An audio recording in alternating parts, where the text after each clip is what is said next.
ook te verminder in een bekostigbare premie teen 'n verlaagde rentekoers. Betaal minder op skuld met AfriSkuld. afriskuld.co.za. Bees en fees geld. Ons gesels verder met Dr. Kashmal Kalan spesifiek oor haarverlies. Ons praat nou oor die bles, maar ons sal later 'n bietjie verder gesels. Doc, on the scalp, the balding. If that happens, you just refer to people trying little lotions and shampoos. There's no turning back. There's no turning back. And what we must understand, and I'm going to liken this for your viewers to farming, all right? When we bald away, what we've essentially lost is the seed or the root of that hair follicle.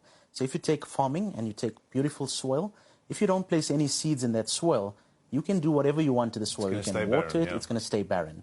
So with balding, that's exactly the same reason, that we don't get much new growth with all these lotions and potions that we talk about, because there's no seeds to work on. That's where at our Alvi Armani clinics we do what we call the FUE hair transplant procedure. And FUE stands for follicular unit extraction. What that means is we individually remove follicles from one area of the scalp, we harvest them, we store them, and then we place them back into the scalp, almost like planting, like farming. Okay. So as a boer mensa.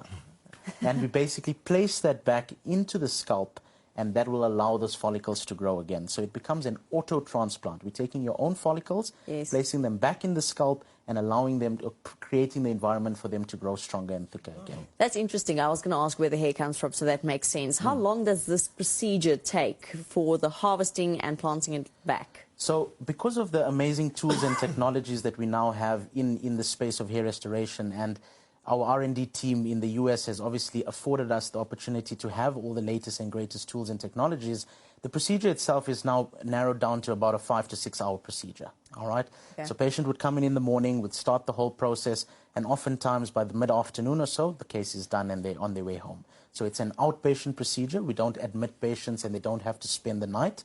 We do it within our practice. After the op, they go home, they come back the next day for a quick post-op treatment, and that's that. Wow. That's quite incredible. Yeah.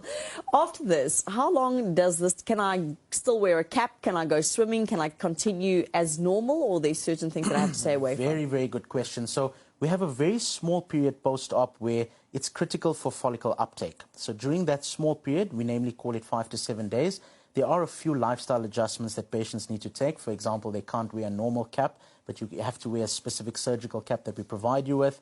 You won't be able to swim in that initial period. But literally after about 2 weeks or so, once we're confident that the follicles have embedded, lifestyle literally resumes back to normal again.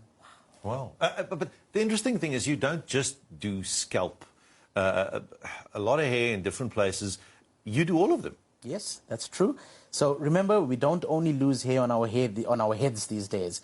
People that don't have beards, eyebrows that are not apparent in males and females, those are also areas that we can transplant into. And one of the big spaces that we've been working on, particularly here in South Africa, is for male beards. Because for some reason, everyone wants to have a strong beard now. So patients that didn't have a beard early on, we can now completely recreate those beards for them. Wow, that's interesting. A patchy beard. A patchy beard can be completely unpatched.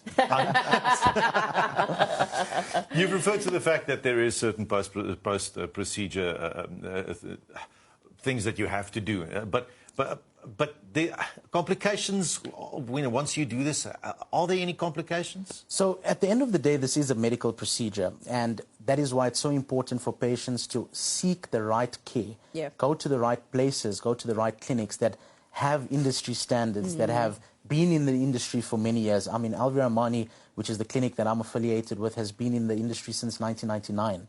So those are some of the things that one would need to look out for when choosing a clinic. And that is what oftentimes limits the complications. Because at the end of the day, it still is a procedure. It has to be done at the highest level of expertise, with the highest level of degree, sterility, prevent infection risk, etc. And most importantly, it's about educating patients what they need to do post-op as well to limit and prevent any problems from occurring. Dr. Kalan, thank you very much for being here. Thank you very much, and dankie almal for having me on your show today. That's sy. Sit die dok vir my strikkie op. Dis hoe dit werk. Nou sit ek 'n skentjie. Thank you very much, Dr. Kashmal Kalan from Alvi Armani, South Africa. Hy is hier gewees en nou, wys jou nê? Haarplantings is 'n besigheid wat nogal 'n rukkie vat. So besluit mooi. As ons terugkom na die advertensiebreek, dan is dit tyd vir die nuus.